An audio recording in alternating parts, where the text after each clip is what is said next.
Royal diary and ice cream പ്രതിസന്ധിയുടെ ആഴക്കയത്തിൽ മുങ്ങിത്താണുപോയ cafe coffee day എന്ന ഇന്ത്യയിലെ ഏറ്റവും വലിയ കോഫി ഷോപ്പ് ശൃംഖലയുടെ ഉടമ പാതിവഴിയിൽ പിന്മാറിയപ്പോൾ അതേറ്റെടുത്ത് പുതുജീവൻ നൽകിയ അദ്ദേഹത്തിന്റെ പത്നി മാളവിക ഹെഗ്ഡെ ഉള്ളിൽ ഒളിഞ്ഞിരിക്കുന്ന സ്ത്രീശക്തിയുടെ പ്രതീകമായി മാറിയ കഥ നമ്മൾ കേട്ടതാണ്. കൊല്ലം ഉമയനല്ലൂരിൽ ആ ഇച്ഛാശക്തിയെ ഓർമ്മിപ്പിക്കുന്ന മറ്റൊരു വനിതയുണ്ട്, ഹസീന ബീവി.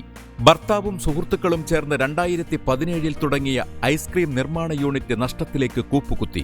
2019 പ്രവർത്തനം അവസാനിപ്പിക്കുകയും ഹസീനയുടെ ഭർത്താവ് ജീവിതമാർഗം തേടി സൗദി അറേബ്യയിലേക്ക് പോകുകയും ചെയ്തു. നഷ്ടത്തിൽ പൂട്ടിക്കെട്ടിയ സ്ഥാപനം ഹസീന ഏറ്റെടുത്ത് തുറന്ന് പ്രവർത്തിക്കാൻ തീരുമാനിച്ചു. സംസ്ഥാന വ്യവസായ വകുപ്പിന്റെ അടക്കം സംരംഭകർക്കുള്ള ഒട്ടനവധി ട്രെയിനിംഗ് പ്രോഗ്രാമുകളിൽ പങ്കെടുത്ത് കൂടുതൽ അറിവ് നേടി. പ്രകൃതിദത്തമായ പഴവർഗ്ഗങ്ങളിൽ നിന്നും പാലിൽ നിന്നും എങ്ങനെ നിലവാരമുള്ള ഐസ്ക്രീം ഉണ്ടാക്കാമെന്ന് പഠിച്ചെടുത്തു. ഒരിക്കൽ നഷ്ടത്തിന്റെ താഴുവീണ ഹസീനയുടെ സ്ഥാപനത്തിൽ ഇന്ന് 10ഓളം സ്ത്രീകൾ ജോലി ചെയ്യുന്നു. മികച്ച വിറ്റുവരവുണ്ട് എന്ന് മാത്രമല്ല, കൊല്ലം, തിരുവനന്തപുരം, ആലപ്പുഴ, കോട്ടയം എന്നീ 4 ജില്ലകളിൽ ഇവരുടെ ഐസ്ക്രീം മൊത്തമായി ഡിസ്ട്രിബ്യൂട്ട് ചെയ്യുന്നുമുണ്ട്. കുടുംബശ്രീ പ്രസ്ഥാനത്തിന്റെ തണലിൽ സ്ത്രീ ശാക്തീകരണം എങ്ങനെ സാധ്യമാകുന്നു എന്നതിന്റെ ഉത്തമോദാഹരണമാണ് ഹസീനയുടെ റോയൽ ഡയറി ആൻഡ് ഐസ്ക്രീം എന്ന സ്ഥാപനം. അഭിനന്ദനങ്ങൾ.